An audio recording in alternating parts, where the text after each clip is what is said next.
मैं दिल्ली के लोगों को ये आश्वस्त करना चाहता हूँ कि हमारी अब लगभग 10 साल हो गए सरकार चलाते हुए। और आप लोगों ने देखा होगा कि पहले 9 साल में आपको किसी भी तरह की हमने तकलीफ नहीं आने दी, चाहे वो सड़कें हों, चाहे वो अस्पतालों का वो हो, बिजली हो, हर तरह की सुविधा हमने दिल्ली के लोगों को देने की कोशिश की। इनफैक्ट पूरे देश के अंदर जो सुविधाएं आज दिल्ली के लोगों को पिछले 10 साल से मिल रही हैं, वो उस किस्म की सुविधाएं पूरे देश में कहीं नहीं मिल रही हैं। लेकिन पिछले 1 साल के अंदर आप देख रहे हैं कि किस तरह से एक के बाद एक मंत्रियों को जेल में डाल दिया इन्होंने, दिल्ली को ठप करने की कोशिश की, दिल्ली के काम रोकने की कोशिश की, दिल्ली सरकार को डीरेल करने की कोशिश की। उसके बावजूद भी हम लगे हुए हैं, हम डटे हुए हैं।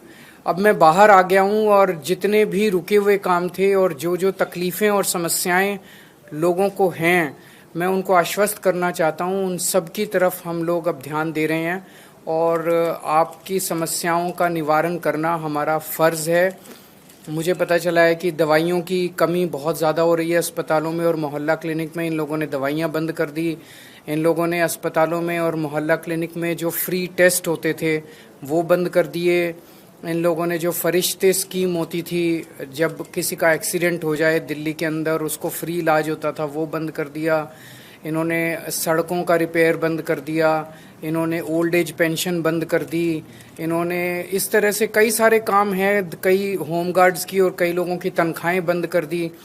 वो सारे कामों पे अब हम लग गए हैं। जो जो दिक्कतें जो काम बंद किए गए, आतिशी जी से मैंने कहा है ये हमारी सरकार उन सारे कामों को चालू कराएगी और जो समस्याएं लोगों को हुई इसकी वजह से, वो अब समस्याओं का निवारण करने की कोशिश करेंगे।